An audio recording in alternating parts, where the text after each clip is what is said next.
Hello, let's see if the Linux operating system supports this Lenovo laptop, Lenovo 14-inch IdeaPad Slim 5 14AKP10, a OLED display that's a bit larger than 1080p, a bit taller, AMD Ryzen AI 7350, 32 GB random access memory DDR5, 1 TB NVMe SSD, the iGPU AMD Radeon 860M without any operating system, and the color Luna Gray.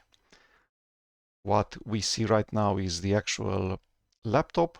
We have installed the Linux operating system Ubuntu 26.04. Everything just seems to work. It supports the Wi-Fi correctly. The installation went correctly. I have connected my mobile phone using MTP, and that also works correctly. There's no very special hardware on this laptop. There's no thumbprint reader, for instance. There's a webcam, and secure boot is disabled by default because it doesn't have an operating system pre-installed. I'm going to guess that because the CPU is just AMD, again the Wi-Fi card just works. I will not have any surprises. Everything should just work perfectly. Maybe the question will be if it supports Hibernate correctly or not. That's what I'm preparing for. So we have the operating system already installed. I have changed the resolution. Let's prove that we could copy a file from the mobile phone. This is how the keyboard layout looks like. It's just plain English US. It's a pretty new CPU from AMD. And the price range for this thing is similar to, I would say, the MacBook Neo. Kind of similar with the MacBook Neo in the sense that it's a 14-inch display, has a bit of metal on the exterior, has a mil spec rating or toughness, and yeah, the actual hardware specs are way better. 32 gigabytes of random access memory, AMD 64, not ARM 64. I can run virtual machines. There's AMD V virtualization hardware support. The keyboard is a Windows style one, which is what I'm used to. I have never used a Mac style keyboard. I'm a programmer. I need all of the function keys. All of the keys are here. The keyboard keys that are not that easily accessible are home, page up, page down, and delete, insert are available out of the box. I have made it this setting in the BIOS UEFI that the F keys will be on by default. So when I press F1, the volume will not be muted, but instead the F1 key will actually be pressed. And there's actually a light for FN lock that tells me if this feature is enabled. So I want a very plain old style, the year 2000 style keyboard, because I'm a programmer and I need the F keys a lot. Okay, let's look a bit at the available resolutions. The biggest is the default one, which is 1200 by 1920. So that's a 16 by 10 aspect ratio, which is again a bit taller than 1080p. there's extra 120 pixels in height. And when you change the resolution to what I have currently, which is 1080p for screen recording purposes, the top and the bottom of the screen will be just black bars. No scaling will be applied, which is what I would expect. Ubuntu 26.04 installed, and the default KD Plasma session is using Wayland, not X11. Let's prove that. In about this system, it should say Wayland.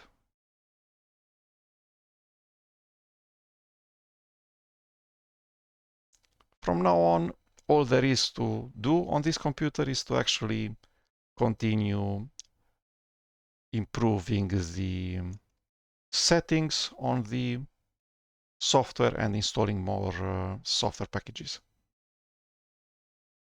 I have taken some screenshots, some images of the hardware before actually installing the Linux operating system. After I finished installing the Linux operating system, I have installed OBS Studio such that I can record this part of the video. But I have images of the UEFI screen and of the install process and of the various angles of the hardware.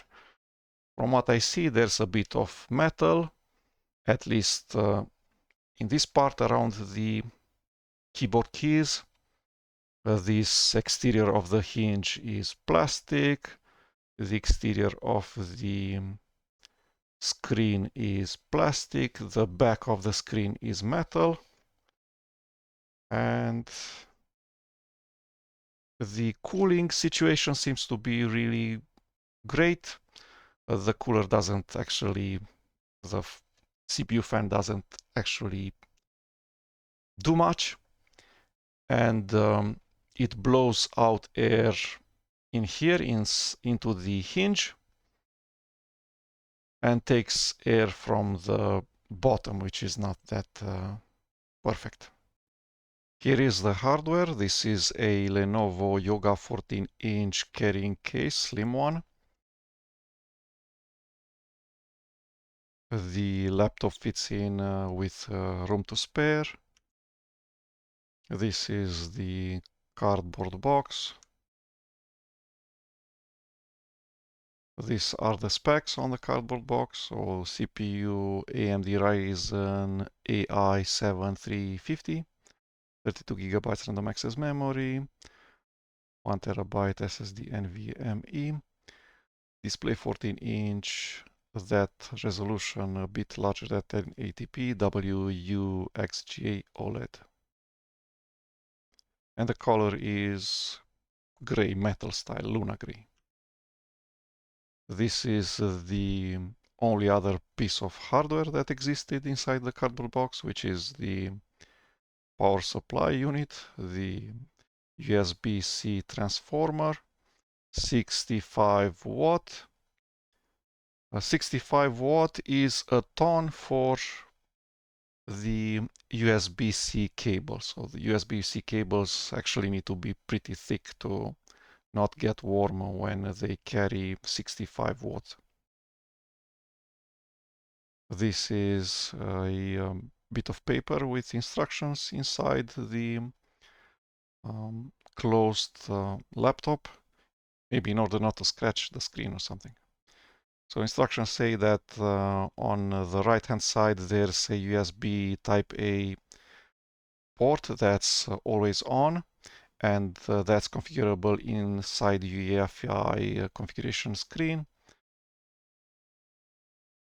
And there's 3 function keyboard shortcuts that you should know: FNQ, operation modes, FNM, disables touchpad, and then control the keyboard backlight. The keyboard does have backlight. This is the cover, metal. Bottom, probably also metal, hopefully. Here is the CPU fan intake or air intake, and in here is the exhaust. These three rubber feet are pretty tall. This one is, I don't know, half a centimeter, and this one is like 2 millimeters tall. Two RAM slots, DDR5. Right hand side, two USB-A ports. One is the one that can deliver power while the laptop is shut down or hibernated. There's a micro SD card slot, power button.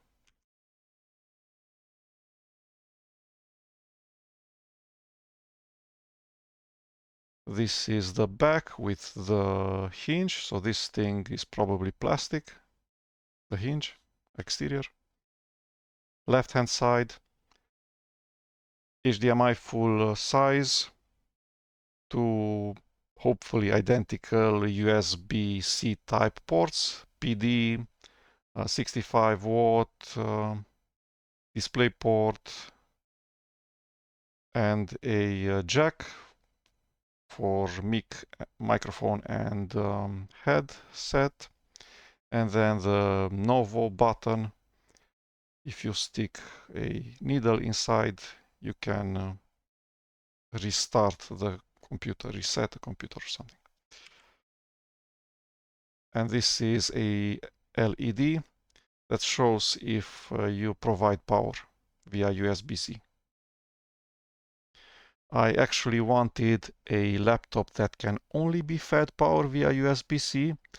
I wanted a laptop that takes a small amount of watts via USB-C, so 65 watt can be delivered by a random phone charger.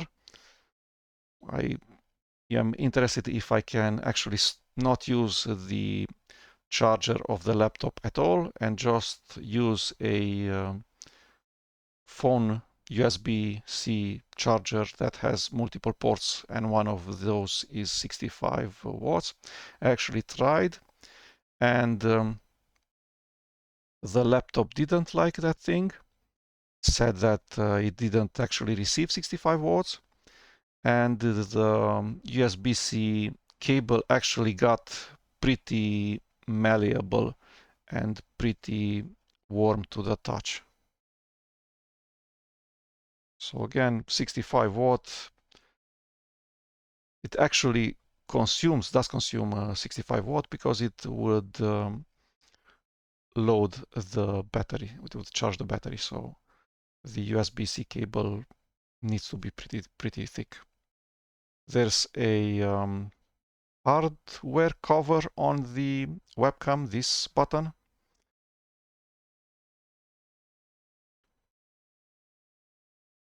This is how the keyboard looks like. Again, just plain boring English US keyboard. Not as perfect as the ones from the Lenovo ThinkPad line, because those might have dedicated buttons for page up, page down, home, end. And also there's not a bit of resting or fingers above the left and right arrows. So not the best keyboard for programming, but hopefully it does the job. The travel of the keys feels okayish. Let's see how much it will last. Very important that it doesn't have a suspend button, a shutdown button at this very central location. Very important that the delete key is right above the backspace key. Important that I have an insert key. Everything else just seems standard. And it has backlight. Okay, so again, metal, and then the part between the keys is also metal. says something about Dolby audio, maybe these places for the speakers on the left and right hand side of the keyboard.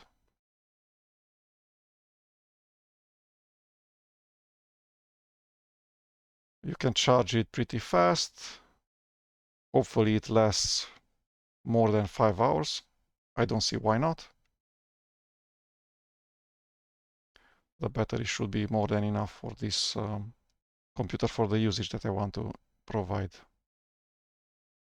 But anyhow, I'm actually also interested if I can use a very standard power bank that delivers power via USB-C and also delivers a ton of watts. Hopefully I can improve the lifetime of the built-in battery inside the laptop by just using any regular power bank for mobile phones. So as I said, I first tried not using the AC adapter that came with the laptop. I tried a phone adapter. I guess it does work. I can see the power LED button being light up, and again I can feel that the USB-C cable gets really warm to the touch. And yeah, I have all the reasons to believe that it actually did use that mobile phone charger correctly, even though it kept complaining when I reboot it. So when I reboot, it complains like this and asks me to press the escape key to continue.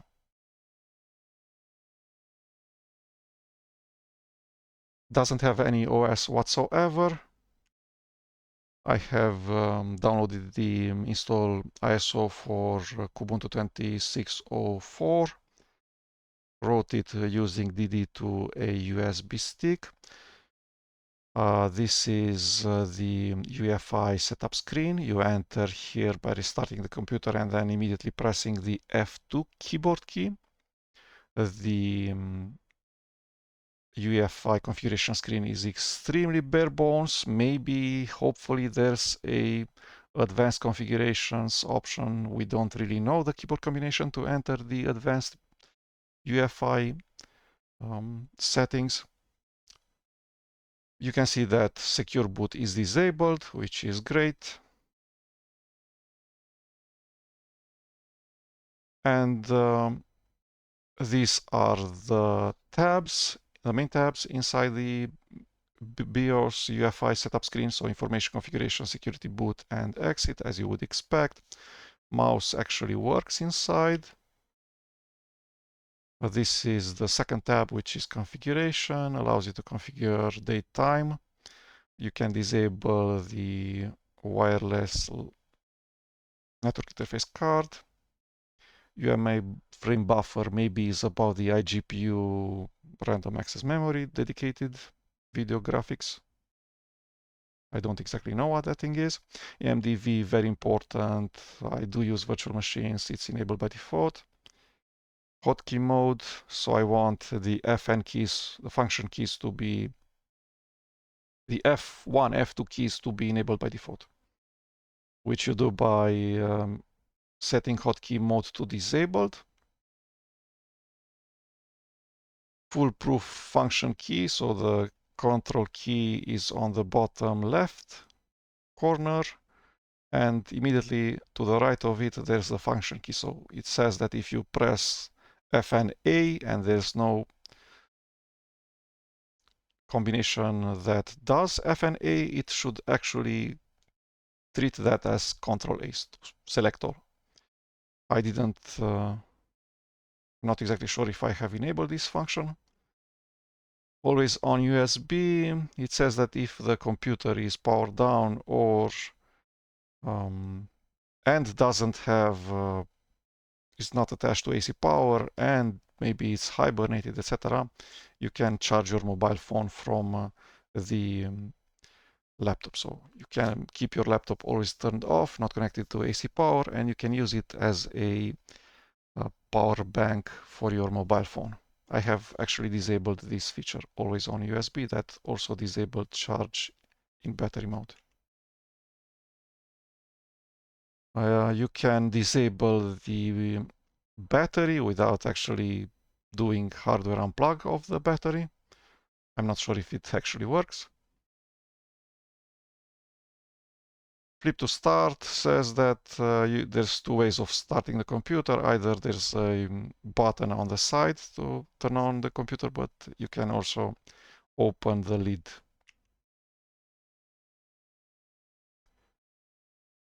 One key battery. Okay, and then it says that if flashing the UEFI fails mid-through, it's not a problem. It will just not use the incorrectly written UEFI firmware. It will just use the previous version. Security, I never set any passwords. I'm not sure what enhanced Windows biometric security is. TPM is needed by Windows 11. I'm not using Windows on this computer. Maybe I will install it in a virtual machine, but the hardware computer will just run the latest version of Ubuntu operating system. Secure boot disabled.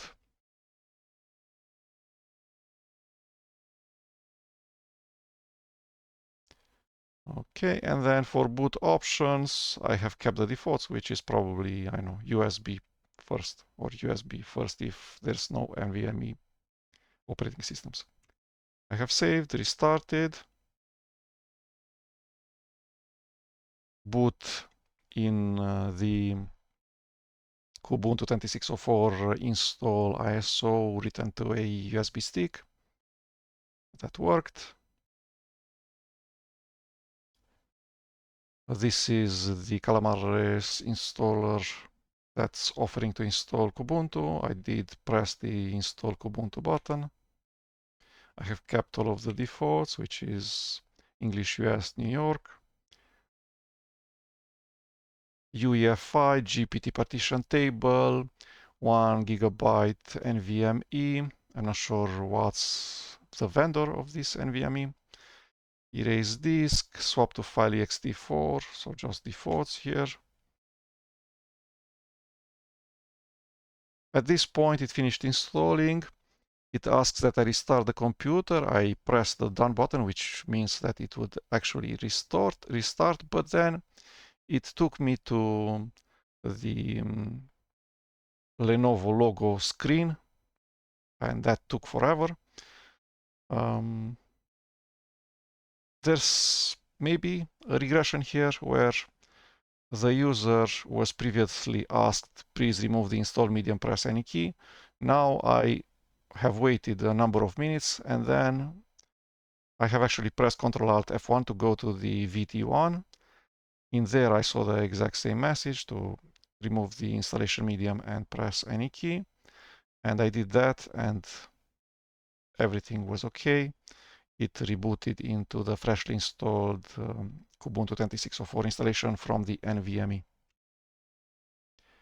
This is how the underside spacing looks like. So there's taller spacing in here, 0.5 centimeter, and smaller one in here too, like around 2 millimeters.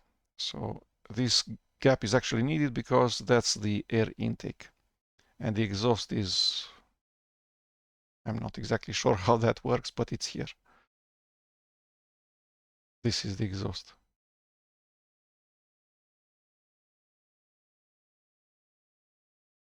There's no discrete GPU, so just one CPU fan probably. At this point, I was able to log into KDE Plasma Wayland session.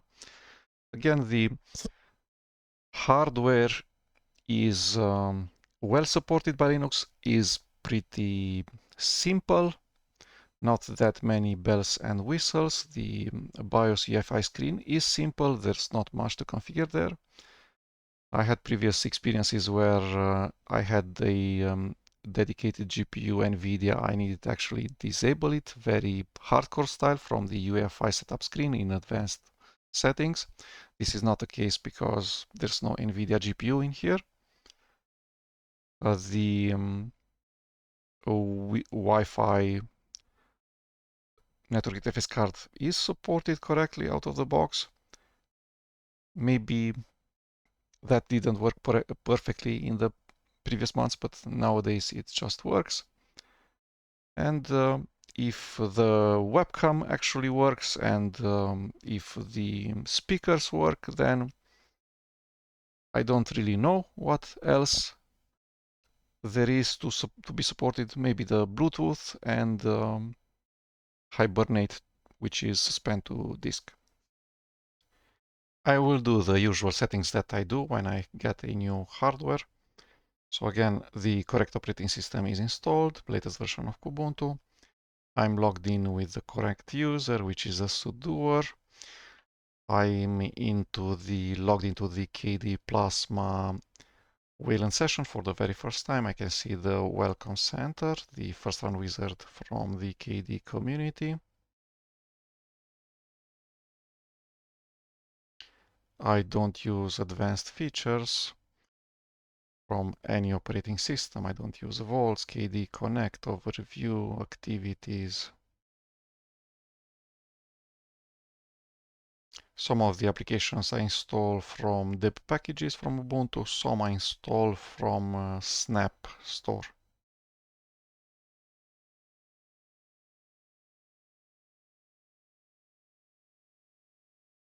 When I remember, I do participate in the popcorn popularity contest. Let's see how we do that. So there should be a software properties. How do we get to there?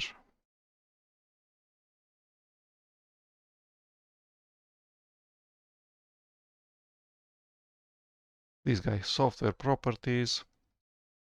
Cute. Let's see how the home key works. Fn home, which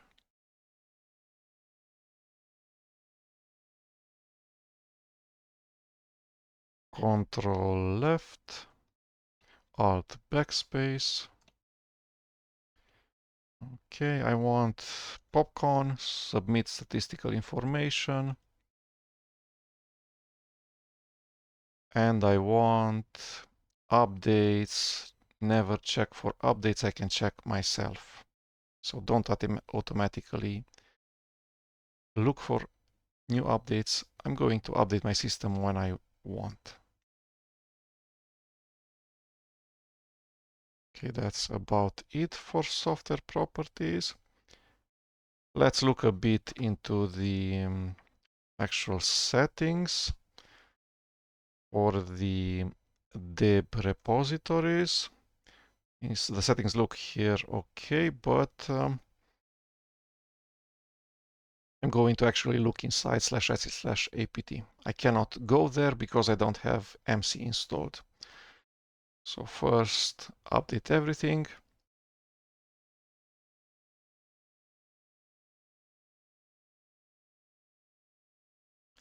Apt auto remove. So apt update downloads the metadata list of packages available in the deb remote repositories. Apt upgrade will actually install them. A new Linux kernel. That will require that I restart the computer.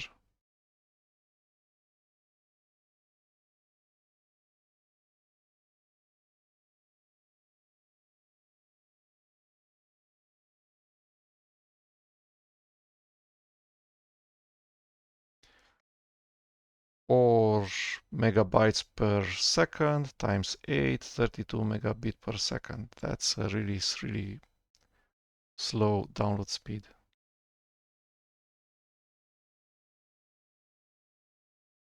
Maybe it's because of the Wi-Fi. How do we see that? System monitor.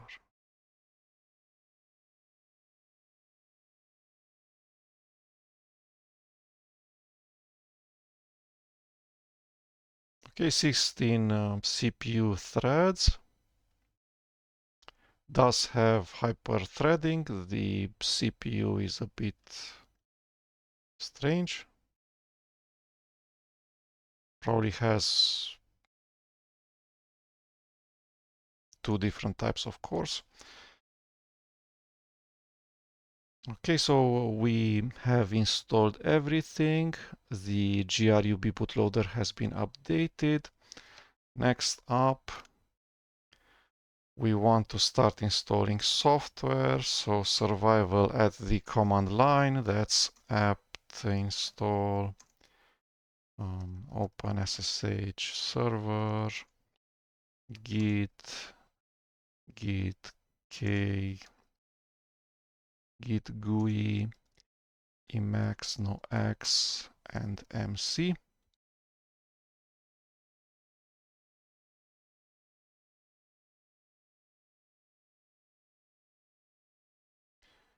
And we need more. We need build essentials and then graphical user interface tools that I actually always use.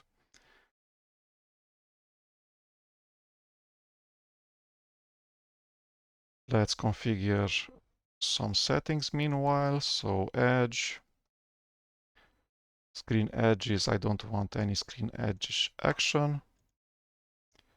Outer 15%, apply. So this is Emacs no x, which has a SM, mail client.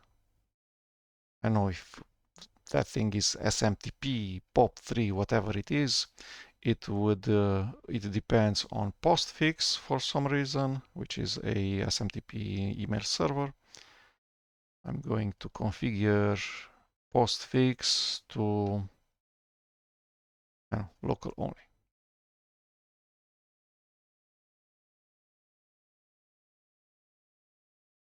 Okay, back into the settings. I want to change the way fonts are being rendered to make them as Windowsy as possible. So that means subpixel rendering RGB, hinting full, apply. I want way bigger mouse cursor. So right now it's 30 pixels. Let's make it at least 36.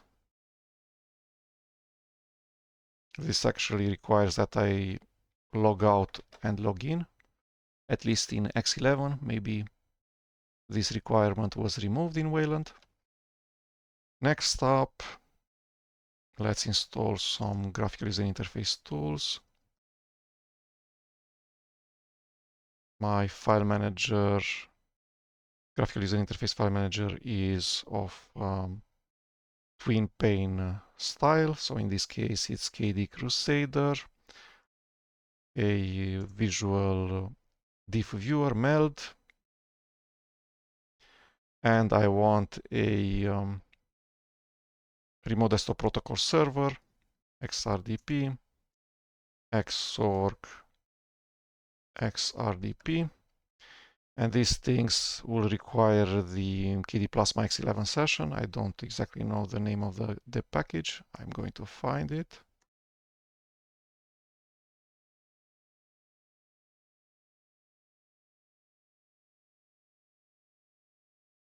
libdrm nouveau.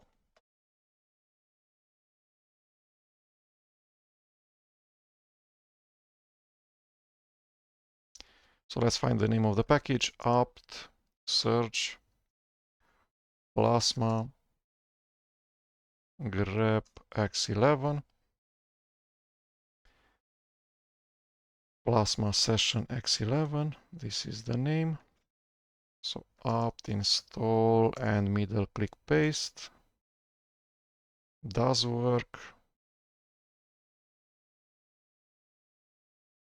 I can use both the touchpad and an external USB mouse.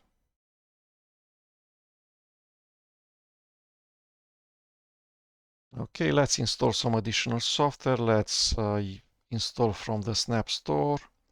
So that's snap install. Let's see the web browsers that we have. We have just Firefox. How do we uninstall this thing? Thunderbird Mail. I don't use a graphical user interface email client. I just use webmail. So right click on Thunderbird Mail, uninstall or manage add-ons doesn't actually work, and this is an issue. So it should at least display a message box saying that Discover doesn't recognize this ID, Discover doesn't have the Snap backend installed or something, not just log an error somewhere that the user doesn't see and then don't show any other feedback to the user. How do I install Remina? I don't use a ton of software, so let's just remove it if it's easy by just right-clicking in the Start menu.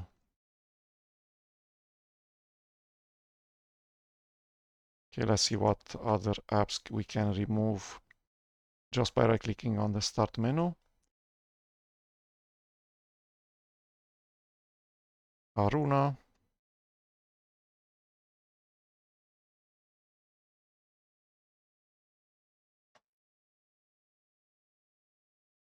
Haruna doesn't work, so it doesn't take me to the page in Discover KDE App Store where it says that Haruna was installed from the packages, uninstall it. Instead, it takes me to the Haruna page for the Snap Store.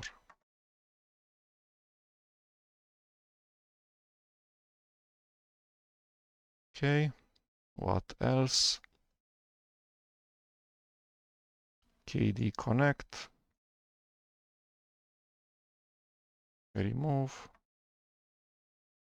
Discover shouldn't request the same password twice in the same hour.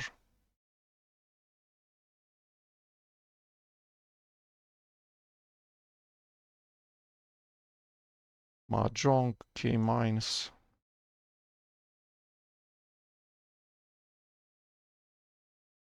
Again, it asks for the password, which is an issue.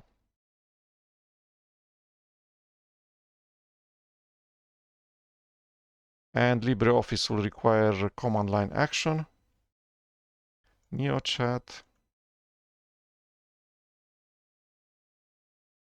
NeoChat is a useful application because it's a Matrix client, and Matrix is the new IRC, and it's maybe the default method of communication between KDE developers.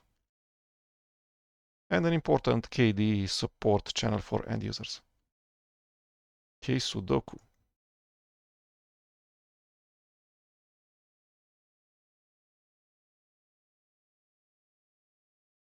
Okay, so this action is going to take a lot. Uninstalling apps from the Start menu.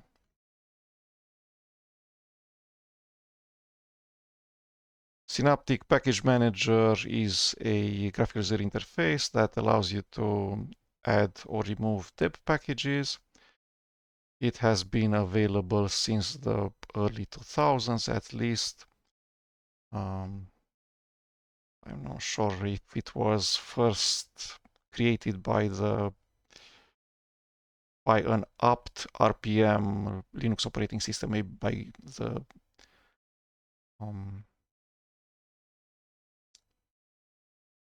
distribution Connectiva from Brazil, and something like that. But it still works correctly. There's no reasons to overhaul it. Okay, there's Thunderbird and VLC.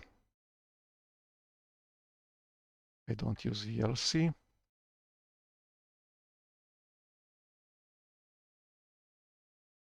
Okay.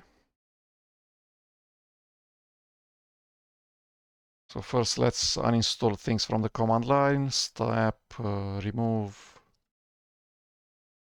purge, Thunderbird.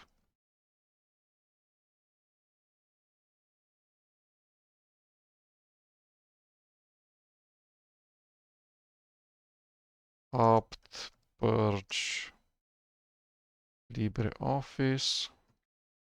I actually install LibreOffice when I need it, but I don't need it for months.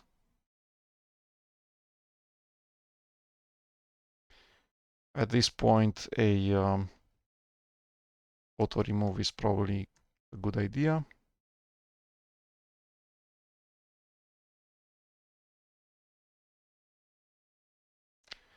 Okay, let's install apt software. So the video player that I use is called SM Player.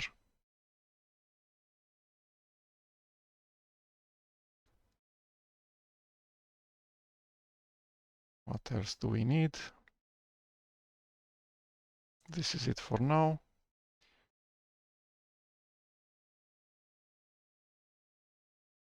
And install from the Snap Store, web browser.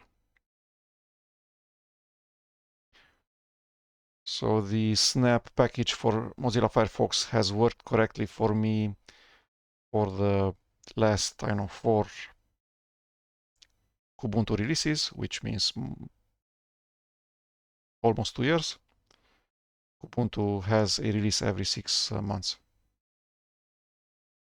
Chromium also has worked perfectly for me, installed from Snap. Visual Studio Code has also worked perfectly for me, installed from Snap.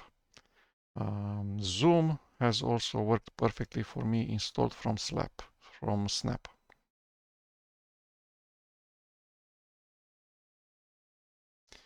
Okay, yes. So Snap installed, code -- classic.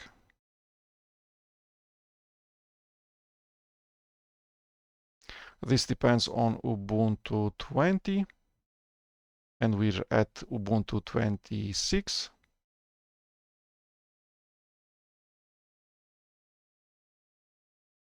Okay, let's see what we can do while this cooks. The wobbly windows and transparency effects are enabled by default. I don't actually use such a thing. So I search for, I don't know, wobbly.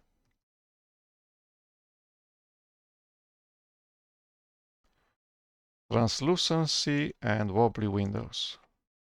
I have disabled these. What else can we do?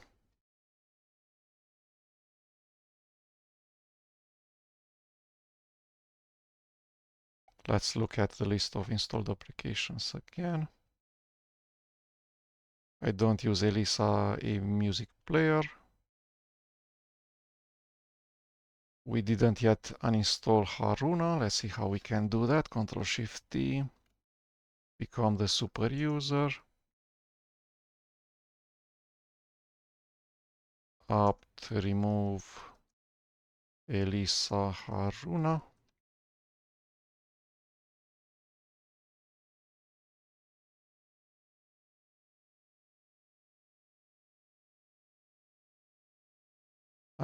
I don't use htop.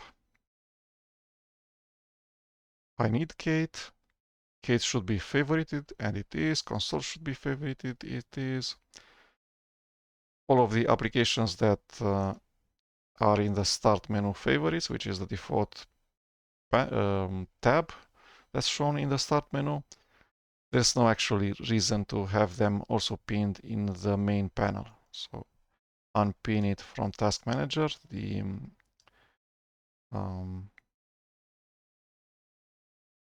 App Store from KDE Plasma Discover.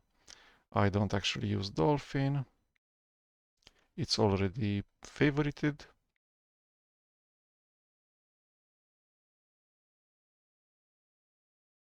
Let's configure the file manager.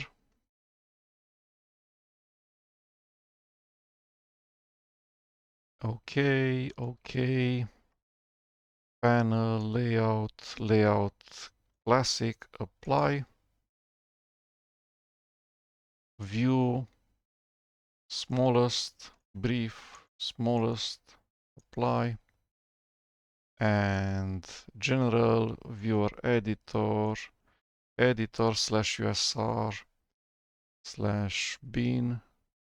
This combo box doesn't work correctly.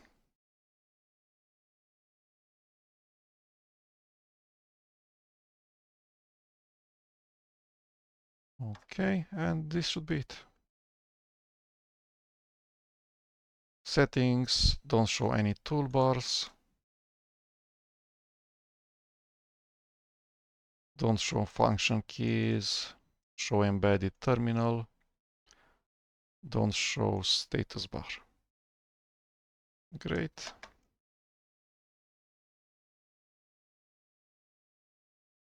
Let's install some more software. Whoa.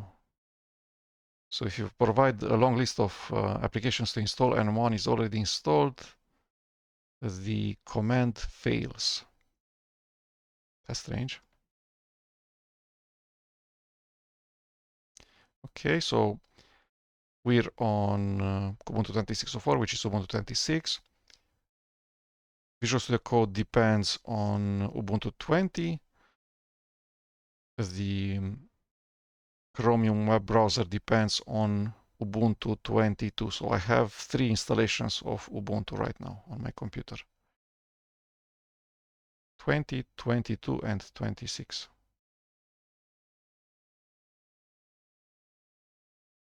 Not a problem, there's plenty space.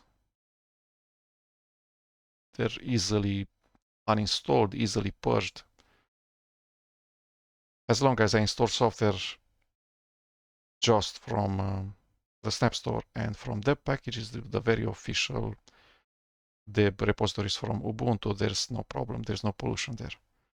And the software that I install via other methods, I probably install it into my home directory. Even if I want to play with Flatpaks, I'm going to install them from the command line with the ---- user command line parameter, which hopefully will install the apps per user, so inside my home directory.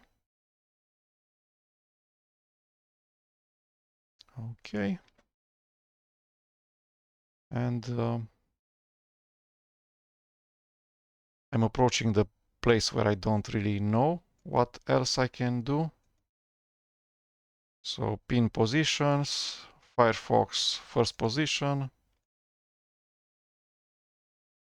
Chromium second position, Task Manager, and third position Crusader. Cool, let's close all of the other applications. Don't ask again, close window.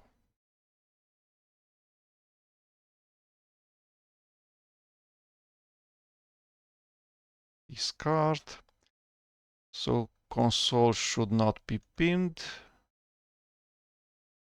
System settings should not be pinned. And at this point, I can throw some work at the CPU. Let's first install Word Manager. Let's see if that works.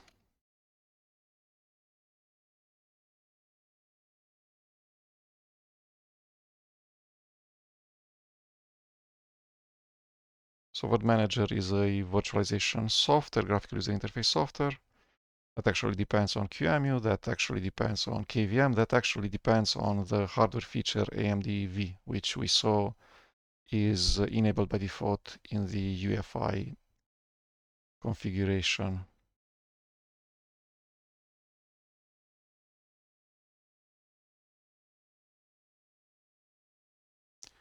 Okay, and what else can we do to throw some work at the problem?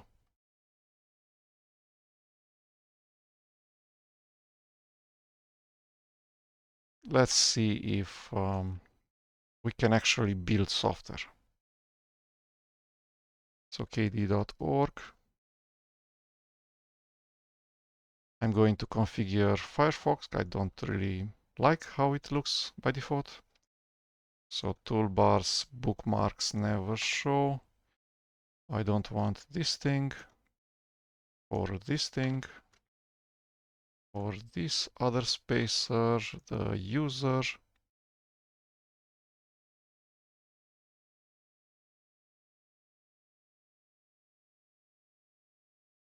Sometimes I can survive with the native window title bar from Firefox. Sometimes I use the native window title bar from KD Linux, from KD Plasma, from KWin. Okay, so get involved. Let's have these things side by side. Standard fonts, hide.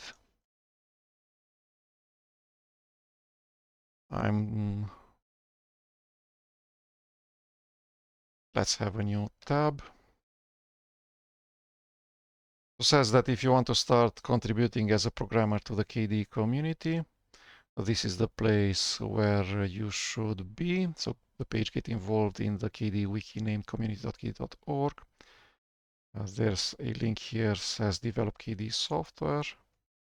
It takes you to this page, developkde.org/doc/getting-started building. We should use KDE Builder, which is this button.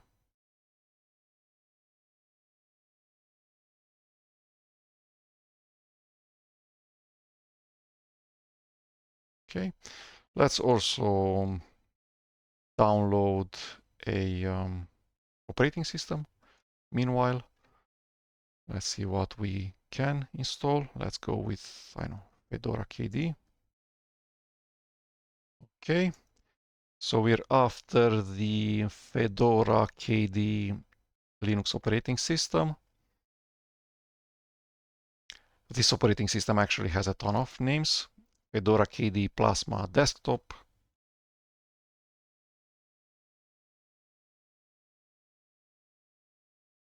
Fedora KDE Plasma Desktop 44. We want AMD 64, which is x86-64. We want the ISO.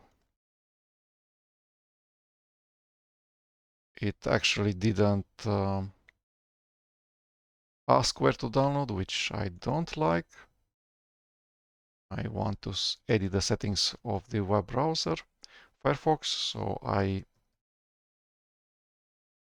configure how the default start page and new tabs look like. I don't want anything on them. No search suggestions in the address bar. And I want to always be asked for the download location.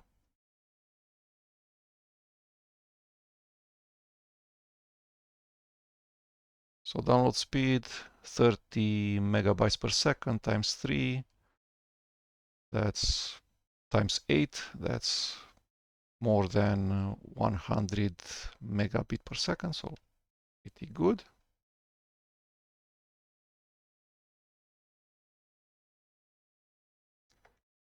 Okay, so we continue with the KDE Builder setup steps. We should copy this part. Paste. Go. Asks for the password. It actually needs curl, and curl either was installed by default or was installed after I have installed a ton of software on this computer. Your path is correctly set. Let's actually see if that's the case.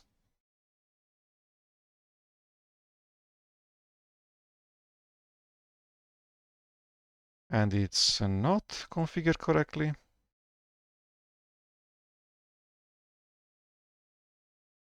How do we do that?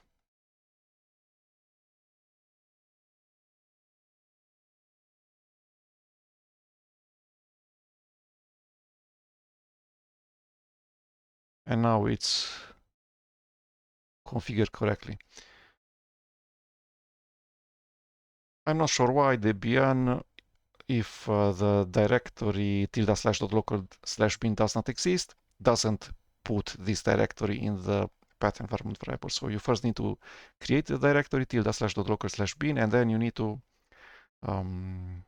relog into KDE Plasma or restart the computer such that the path environment variable now has at the very start tilde/.local/bin. Okay, this one.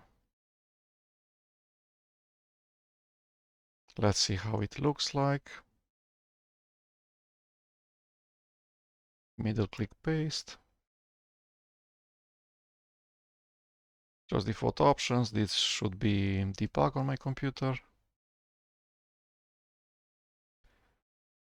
So the default number of cores is all of my CPU cores, which is 16. So 8 CPU cores and 16 CPU threads, because it has the AMD version of hyperthreading.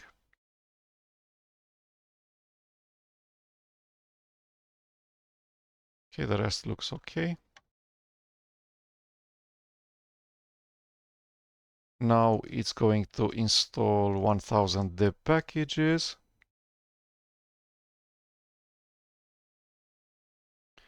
I do want to continue. Okay, let's see if the Fedora ISO has finished downloading. Open containing folder. Let's move this out from here. Cut. How do we navigate up? We can't. For some reason. Create a new directory. Work.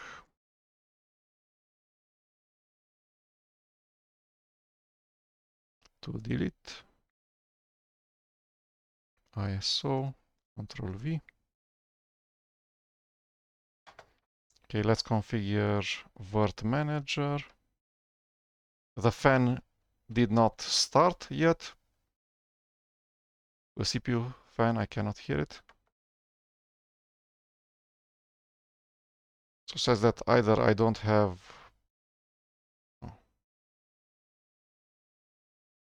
Yeah, probably I need to restart the computer. The KVM, QM, etc. packages have been installed, and maybe there's some ownership things and user groups related to that.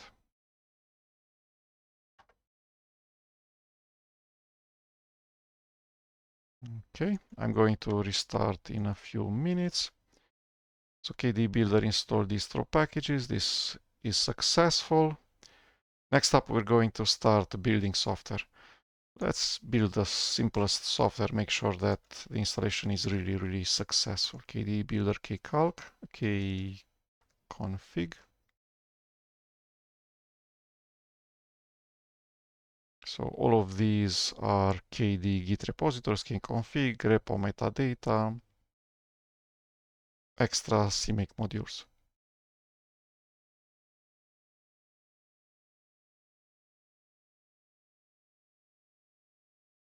I expect some really fast build times, build compilations speed.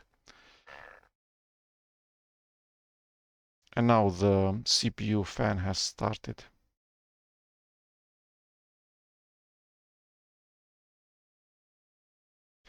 It's using performance profile. So we're on a laptop.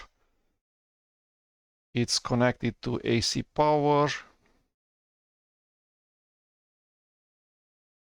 The battery is, I don't know, 100% loaded, charged.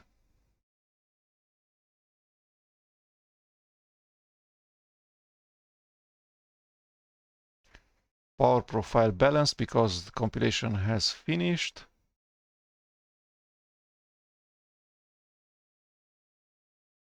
Okay, so I'm going to just restart, make sure that QEMU works, and inside Word Manager I can install Fedora KDE. I'm going to build another software, and then I'm going to just declare everything works correctly on this hardware. The newest Linux operating systems just support it correctly. So I have restarted the computer. Now Virtual Machine Manager, Virtual Manager application, when I start, it doesn't complain about any issues. Let's try to create a new virtual machine. ISO, forward, browse, add,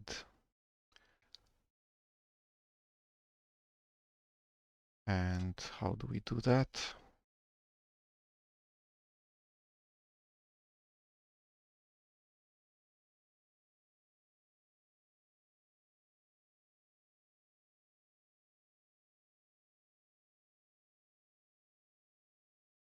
Name to delete.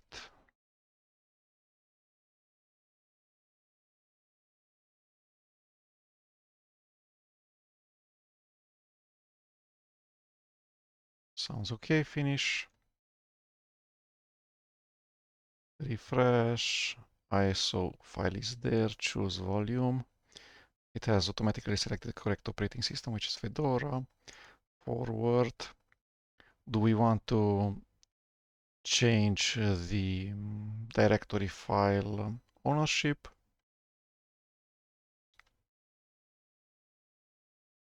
Yes. I have 32 gigabytes random access memory DDR5, so I can afford to use 10 gigabytes for this virtual machine. CPUs, I'm going to use the number of threads minus 2, which is 14. 200 gigabytes NVMe, really fast. Fedora. Customize, finish. Let's try UEFI. There's a plugin here. The combo boxes don't look great. Something related to KD theming and I don't know, GTK3 or 4. Apply yes.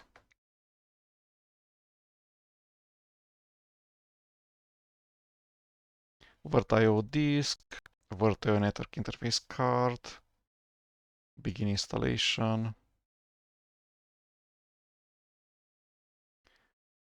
I'm going to test because it's fast.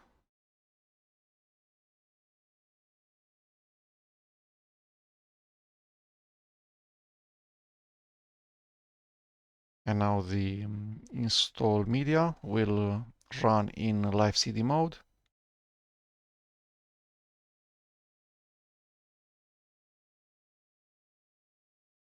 Okay. Let's make the CPU cores work their best.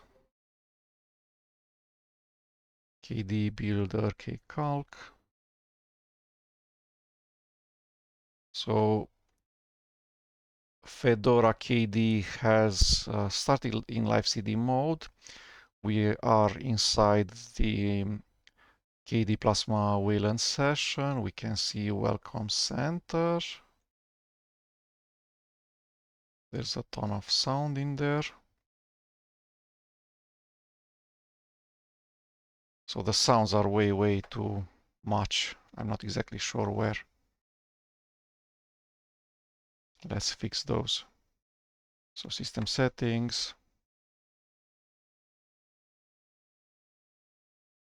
How do we do sound?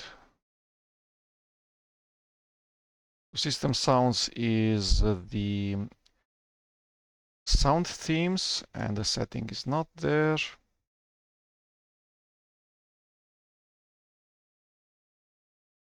It's somewhere hidden in here.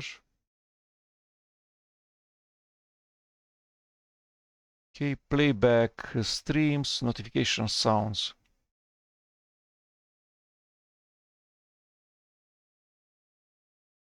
Okay, so this thing should be not 100%.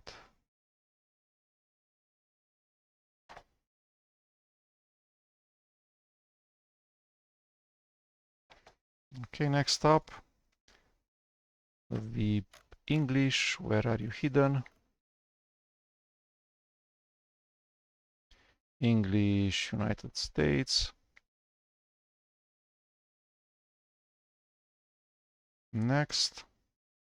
In here, the branding is Fedora Linux 44KD Plasma Desktop Edition, which is not perfect.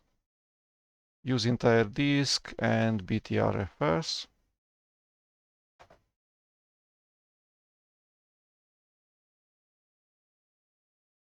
Don't encrypt anything.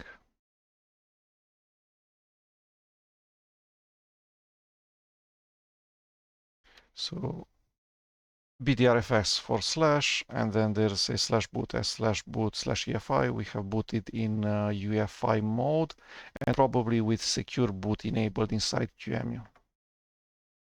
Erase data and install. Let's see if we can use to the fullest both building, compiling software, and using all of the CPU threads, and using the envme a lot, and then in parallel installing a virtual machine.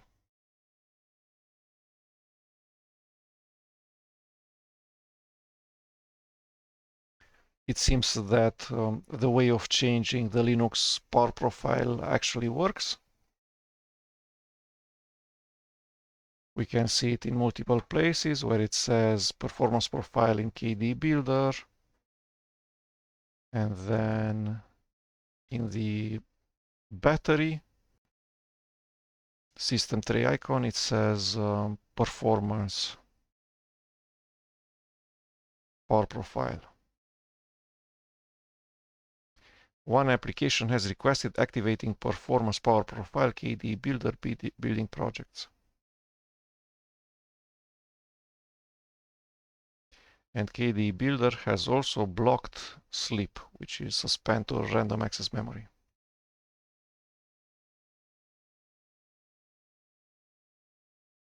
Cool. View resize to VM.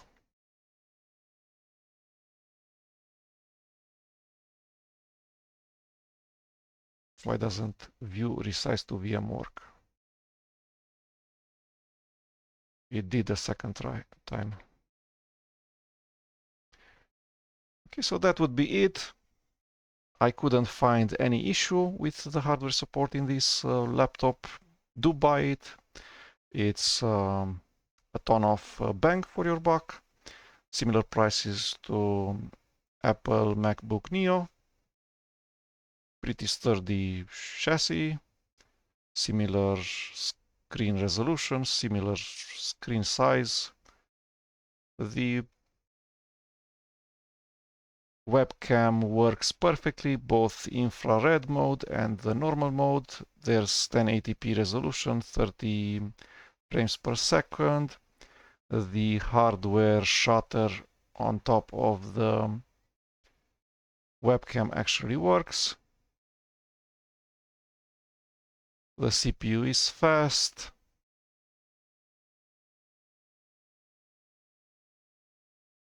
There's a ton of hardware in here compared to the MacBook Neo, in my opinion.